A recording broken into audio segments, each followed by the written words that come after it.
Thank you so much for joining us for our industry connection. Before I pass things over to them, I just want to point out just a few things. If you are joining us on Zoom, you will see the Q&A feature at the bottom of your screen. Go ahead and open that up. If you have any questions for our panelists today, that is where you can send those questions. Keep the chat for more friendly banter. Questions go into the Q&A just so we make sure we get to them.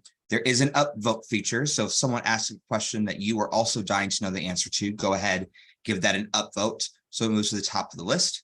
If you are joining us on Facebook, you can go ahead and type your comments, type your questions into the comments. Go ahead and upvote those as well by giving them a like, and we will make sure that those are transferred over here to Zoom to make sure that we get all your answers for you.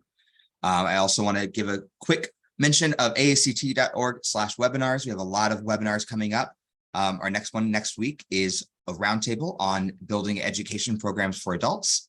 And then coming up in the beginning of October, we have our first script club of the season, where we will be discussing the curious incident of the dog in the nighttime. So with that, I will pass things over to John. Thank you so much for joining us, everyone.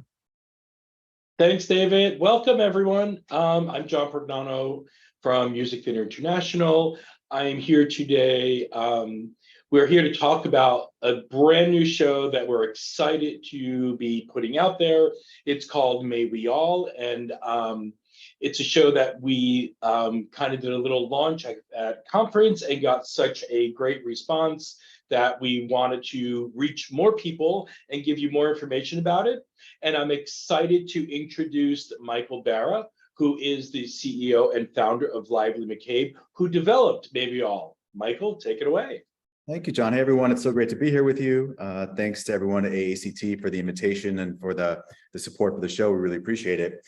Like John mentioned, my name is Michael Barra. I work for Lively McCabe. We're a theatrical development company. We're based in Ridgewood, New Jersey, and we're founded in 2017.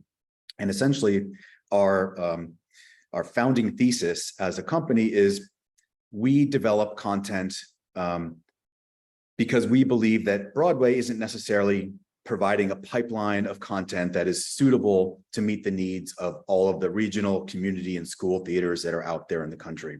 So we exist to kind of fill the void as we see it. And essentially what we do is we adapt branded entertainment into new plays and musicals for the stage. We're best known. Our first release was the stage adaptation of the movie Clue. I think a lot of you are probably familiar with it. And it's a great proof of concept for what we do, because Clue has never been produced in New York or London on any stage, not just Broadway. It wasn't off Broadway. And yet it's become one of the most produced plays in the country. And that's because of organizations like yourselves who found it.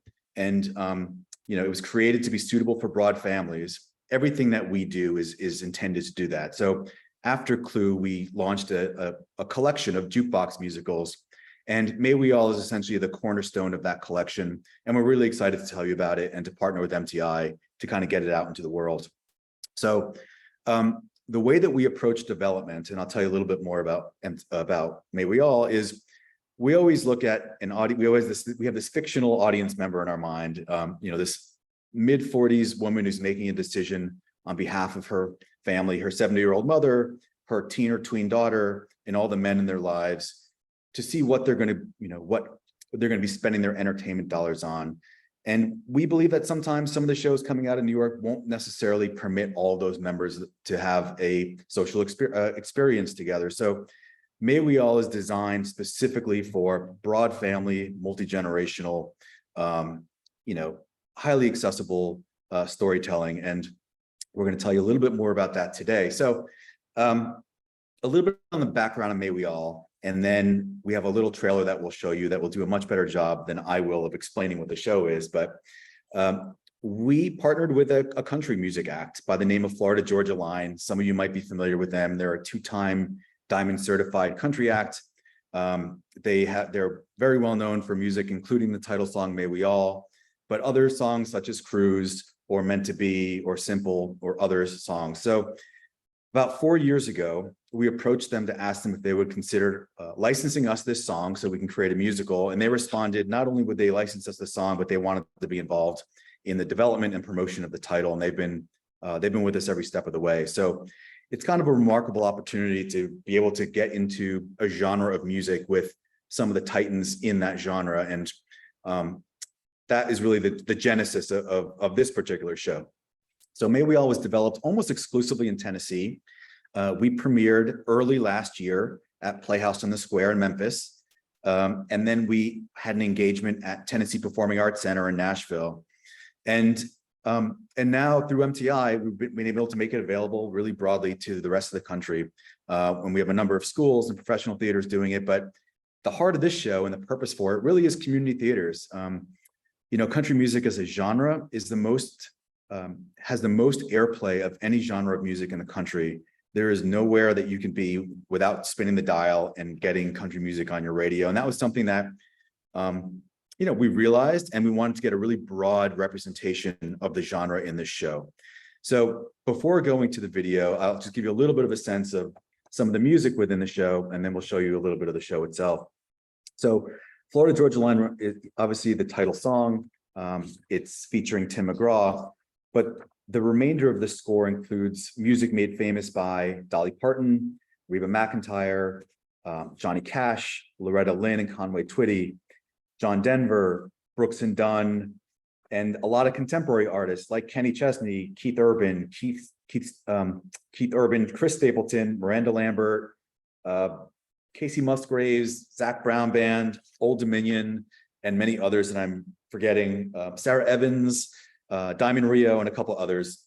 And it's set in the fictional town of Harmony, Tennessee. And this is a world where this is a small town America, like all the towns that we come from.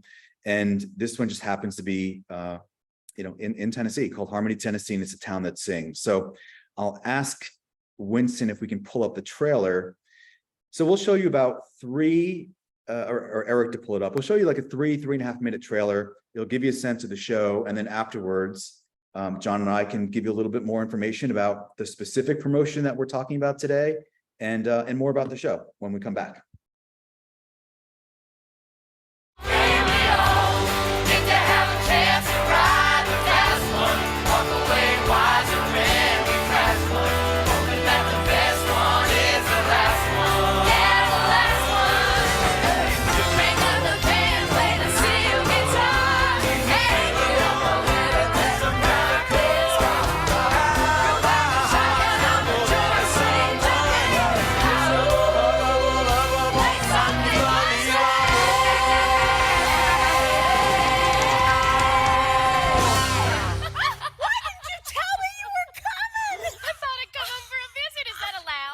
Tell me why haven't I heard from you? No, very funny, Mom. Tell me why haven't I heard from you? I texted semi-regularly. And that song was a song I could sing along without thinking about you every time it came on. Every beat, every line, every word, every time. The road was the road I could go on with without wishing that empty seat was you. A real honest to goodness Harmony sing like the old days. We're having a revival.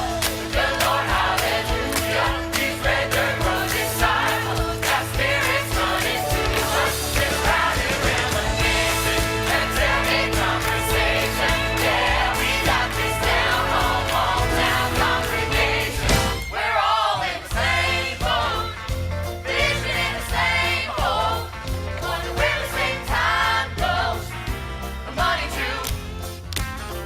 Trying to fix the same broke heart. Wishing on the same stars.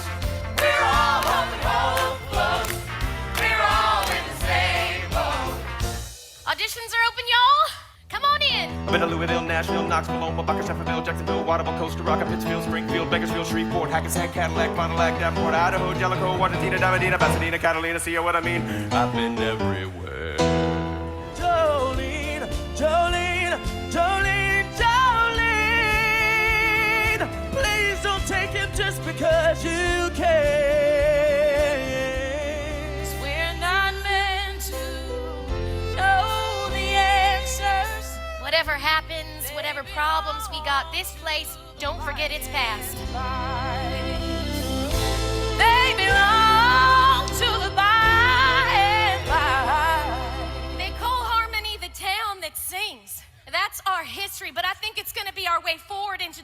too.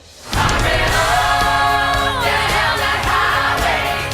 Trains and trains that had to cut some things loose. Ain't nothing wrong with being gone and slipping on some fancy shoes, but it sure feels good to get back to my roots, back to those 3 chords and a true. I never knew I was gonna mix that up, but it's so good to get back to my It's so good to get back to my boots.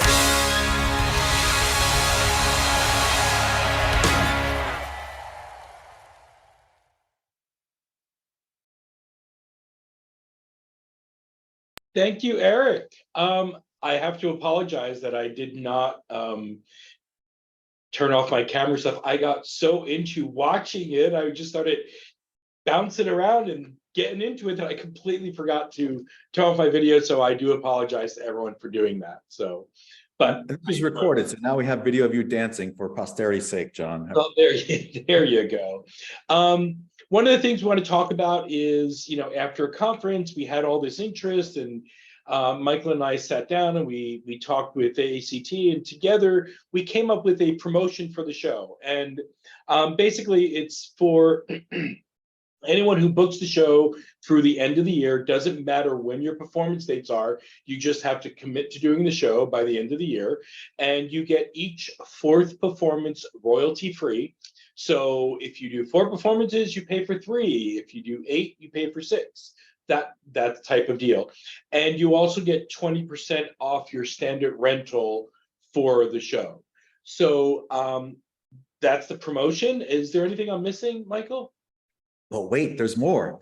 For the first 25 AACT members who are getting their contracts in and commit to doing the show, Brian Kelly of Florida Georgia Line has agreed to create a customized promotional video for your theater to be able to use on its socials or however you speak to your audiences to really help drive people and attendance. It's important to him. This is this is his baby, and he wants to make sure he's supporting it as much as possible. And we want to make sure that we can spread his enthusiasm to all those theaters that are going on the journey with us. So we're really excited that he'll be able to create those 25 videos for y'all. That's exciting, and it's unique, and it's something that I think we never really get to have, is, you know, a creator like that who be a part of it and make it a unique video for each and every licensee. Winston, do we have any questions coming up? Nothing on Facebook thus far, and nothing in the Q&A. So guys, drop a question in the Q&A if you have any. Make sure to do it inside of the Q&A feature, and that's right next to your chat feature there. We want to make sure that it goes into the Q&A instead of the chat, because we are populating the chat pretty quickly, so that question may get lost. So if you have any questions for these guys, drop those inside that Q&A section. Sure. So I have a question, Michael, or I think you were about to say something. Is there something you wanted to add? I think it'd be interesting to explain to everyone the kind of the journey. Like, how long did it take you to develop this, and how long, you know, how many, you know, what was the journey from, okay, we're going to do this, to what ended up on paper and what we're sending to our licensees? Yeah, this one did not follow the normal order or sequence of events. Normally we'll acquire rights and then we'll hire a team, and then it's a very linear process. And here it was a little bit of a, you know, if you build it, they will come, because our partners is BMG Music. We went and licensed the song before we had the involvement of the band. So I kind of wanted to go to them with an idea. So I knew that I had a meeting set with their management and with them. So I wanted to go into that I didn't want it to be a general meeting, because a lot of times things don't come out of a general meeting. I wanted to come in with something that they had to say yes or no to. So I went in with a license. I had already solicited, you know, a number of different writing teams for concepts for, you know, country musicals that may be called May We All and feature music from Florida Georgia Line. And I went into the meeting and essentially pitched them what I called Country Grease, which is such a terrible example to give them, but it's what I pitched them. And I kind of walked through the story beats, the idea of Harmony, Tennessee, and what it was. And they just very serendipitously, one of them, Brian Kelly, was about to launch a film and TV production company, and he wanted to get into entertainment, and they said yes. They said yes, but we need to be involved. We need to approve. And sometimes you don't want that, right? When, like, if someone who writes a movie is like, I'm going to be involved, and you're just very nervous that they, it's going to be, you're taking their baby and turning it into something else. Here it wasn't. They were open to the rearrangements, orchestrations, reinterpretation. They're really very generous, and that's the way it came to be. Country Grease has turned into May We All, which again is not exactly what it is, but I think that's a good thing. yeah, probably. So can you talk a little bit about the show? Can we talk about what's the minimum cast size? What's the band size? I think it's pretty much designed for a unit set. And as you can see by the video, the costumes are pretty much pedestrian basics, everyday street costumes. But can you talk a little bit more about the band size and the cast size and how that can expand or retract, however someone wants to do it? Yeah, the orchestration, I think it's a 6-piece orchestration. There is some keyboard patches that are available if anyone wants to reach out to us for them. It's a minimum cast size of 12. It's obviously expandable beyond that. And it's a story, it's kind of a big fish in a small pond story. Our protagonist, Jenna Coates, grew up in Harmony, Tennessee. She was, she had all the makings of a star. She left to go to Nashville to kind of find her way to fame and fortune, and things didn't go according to plan. And she doesn't know why. So she comes home in a bit of a, not as a failure, but as disappointed in herself. And she still tries to, I think, protect her experience in Nashville and maybe let people believe that it was more successful than it really was. And it's really her journey of learning what's important in her life, and maybe what are the elements of her roots that are going to be able to drive her towards her future. Her arc parallels the story of the town, which similarly is, like many towns, had its peak and is going through harder times, and they're trying to find a way to reinvent themselves. And Jenna and the town of Harmony find ways to kind of align their visions and their past to find their future.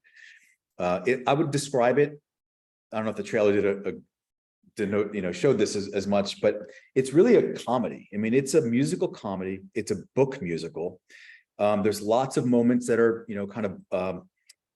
jukebox book musical moments, and others that are performative. There's a sequence in the show, a performance called The Sing, that people have to audition for and the town performs in.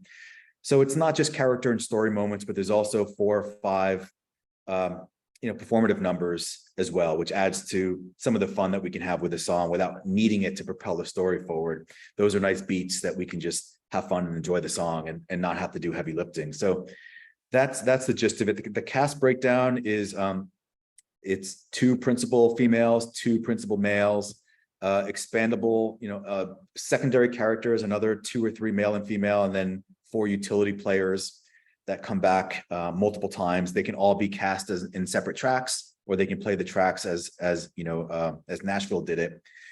And that's kind of the breakdown of the show. It's we saw Matt Manuel there singing Jolene. Not everyone's going to be able to sing Jolene the way Matt Manuel does. Certainly not in other productions that we're involved in, but it's an incredible arrangement. Brian Yusufer was our arranger and orchestrator. He's an incredible Broadway talent, and he gave his all to these arrangements, and we're just really, really thrilled with it, and we can't wait to share it. Excellent. I think it's important, when I talk about the show, I always and Brian and Michael tell me if you agree with this or if you think I should change my pitch. But I always say it's kind of like a Hallmark musical with really great country music. And I'm really happy you brought up the fact that you think of it as a musical comedy, because I totally felt that when I saw the show. I thought, there are just moments that are so welcoming, and I don't want to say funny, but humorous in a way that welcomes you as an audience member into the show to want to really know more about these characters and want to really know what their journeys are going to be and how they end up, and all of that. So I'm glad you brought that up, because I think it's important. It's an important aspect of the show. Yeah, our hope is that every community will see themselves in this story. Something, even if it's not the particulars of where they are geographically, the elements of family, some of the tensions that come in community and in family, and some of the joys that you find in the simplest places, whether it's at a barbecue or at church or at all these other, these other events. Hopefully we'll all recognize something of ourselves in it and can relate to it. Yeah, and I think you've succeeded at that. I think it works very well in that instance. And I also think, for those who may be thinking about it, it really is a pretty clean show. There's no real language in the show that I can think of off the top of my head. Michael, you might be able to elaborate a little more on that, but it's pretty written for a family audience, correct? It is, yeah. I mean, we're always looking back to that audience member that I mentioned earlier. This is something that, I have 11 and 14-year-old daughters. I have no apprehension bringing them to, and I brought my mother to this, and I won't tell you what her age is, or especially because this is being recorded. But this is something that I feel like all of us will feel very comfortable bringing our close friends and family to. And, one of the other elements of this, and we haven't mentioned this yet, but John knows this from our prior relationship, is if there ever is anything in a Lively McCabe jukebox musical that doesn't feel like it's a fit for your community for whatever reason, we have a predetermined list of alts for any lines, locations, I mean, really anything. And we're also always open. I feel like the process for approving any changes to our shows is pretty streamlined because it's just MTI to me. The way that we've worked with our creative teams and our writers, that allows us to be able to make sure that every community can experience the show with their community, and every community is a little bit different. So that's important for us as well. Yeah, I mean, I can say from experience, and many of you on this webinar know, sometimes it takes months to get answers to some of the smallest questions about a change. Michael's very good about getting back to me very quickly, so that's a plus. But all the licenses we have, I have to say that the changes were very minimal. They were more about bringing in more of their own community feel and certain aspects of their community into the show, which Michael has agreed to all of them. And because they don't change the show, they just make it more personalized for each production. Hey guys, I have a question for you from Patty Archer. This is coming from Facebook, and she is wondering if any changes have been made to the book since its Nashville run. So the version of the show that is available now is the Nashville production of the show. Like every new musical, we're always kind of exploring opportunities to make the best show possible. And in some of the licenses that we have out, we're actually collaborating with some of the theaters in making some changes that may or may not make it into a future published version of the show. But right now, what's available in your perusal and for license is the Nashville production. And Michael, when you talk about making these changes, it's mostly book changes, correct? The songs are pretty much set. Those are all pretty much set the way they are and stuff. It's mostly more book changes, correct? Yeah, as you can imagine, it took quite a few years to license the rights to all of this music, and we're not able to swap in or out songs. You're right. That's one thing that we should be clear about. The score is the score. Right. Winston, any more questions or anything? No, but I did miss my 5-minute mark here for you guys, but we are at 4 now. So okay, keep at it. Yeah, one thing the trailer hit on this, but John and I haven't spoken about it explicitly, is that even though it is a jukebox musical, there's 28 songs that you'll recognize. There are 2 songs that are new. The Florida Georgia Line and a couple other artists actually contributed original songs, 2 original songs to the show. One you heard in the trailer, which is called Revival, and is something that will be released on our soundtrack reporting. It's a concept album technically that'll be released at the end of March of next year. And the other is the song Back to My Boots, which you heard at the end of the trailer, which is the finale of the show. So those are both, I think you can hear them demos on the MTI website, but on that trailer, you can hear a little bit about them as well. But those were both written by Brian and Tyler for the show exclusively, which doesn't always happen. We always ask, but they don't always say yes. No, I think that's great to know. And I think that's an interesting moment for the audience to kind of go, where is that song from? What is it from? And all of that. So, with that, I think if there's no more questions, I'm gonna turn it over back to Winston or to David, I guess, maybe, to close out. Yeah. I just want to say on behalf of MTI, thank you all for everything that you do, especially the team at AACT who really do make a difference in all these theaters' lives. Well, thank you for those kind words, John. Michael, I want to point out that there is a question in the Q&A that is specifically to Lively McCabe. So if you want to check that out. But everyone else, thank you all so much for joining us. We hope you take advantage of this incredible offer that's being offered to our members, so you can produce May We All. I know I am not generally a country music fan, but that trailer, I was bopping along just like John. So I'm interested in this. This is wonderful. Thank you guys for being here and sharing this wonderful opportunity. Members, join us for our next webinar next Tuesday, our roundtable discussion on building education programming for adults. Thank you all so much for being here, and we'll see you all soon.